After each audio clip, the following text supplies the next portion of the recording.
जय हिंद साथियों, स्वागत है आपका हिंदुस्तान एनालिसिस यूट्यूब चैनल में। दोस्तों, इस वीडियो में बात करेंगे कि आप 12वीं के बाद एयरफोर्स, नेवी तथा इंडियन आर्मी में ऑफिसर कैसे बन सकते हैं।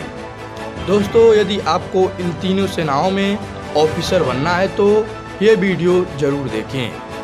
तीनों सेनाओं में ऑफिसर बनने के लिए आपको सबसे पहले एनडीए एग्ज़ाम पास करना पड़ेगा। एनडीए का full form national defence academy होता है।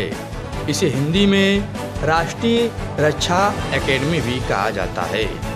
दोस्तों, इस परीक्षा का आयोजन यूपीएससी कराती है।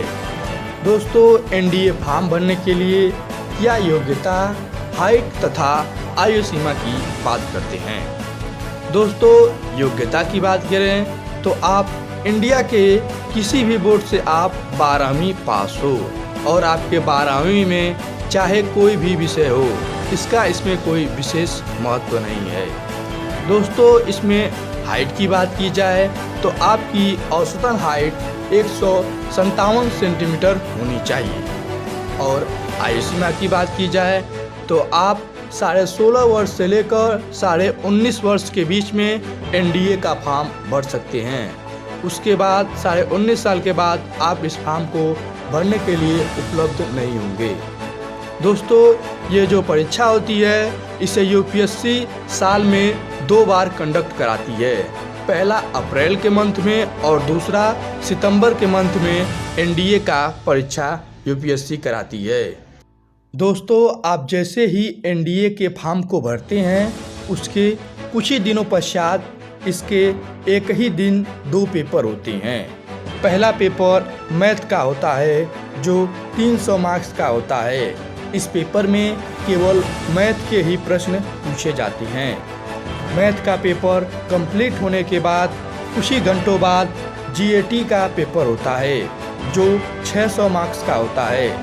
जीएटी का full form general ability test होता है। दोस्तों, इस पेपर में अंग्रेजी, फिजिक्स, केमिस्ट्री तथा जनरल नॉलेज के कुछ प्रश्न पूछे जाते हैं।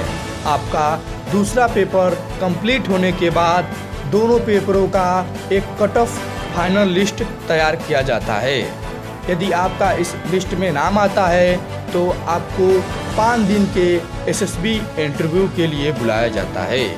यदि आप 5 दिन के एसएसबी इंटरव्यू को पास कर लेते हैं तो उसके बाद आपका मेडिकल चेकअप होता है। यदि आप मेडिकल चेकअप में भी पास हो जाते हैं तो आप इन तीनों सेनाओं में एक ऑफिसर के पद पर तैनात हो सकते हैं। दोस्तों, आपकी ट्रेनिंग चेन्नई या देहरादून कराई जाती है।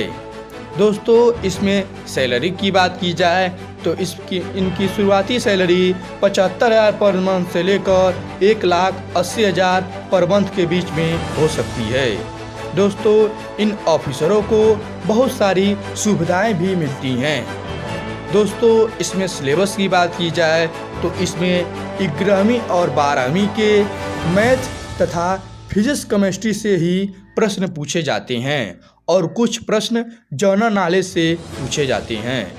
दोस्तों, मैंने इस वीडियो में बताया कि आप नेवी, एयरफोर्स तथा इंडियन आर्मी में ऑफिसर कैसे बन सकते हैं। आपके मन में कोई सवाल है तो हमें ज़रूर कमेंट करें। हम ऐसे ही डिफेंस से जुड़ी वीडियो बनाते रहते हैं। वीडियो अच्छा लगा तो हमारे चैनल को भी आप सब्सक्राइब कर सकते हैं। जय हिंद।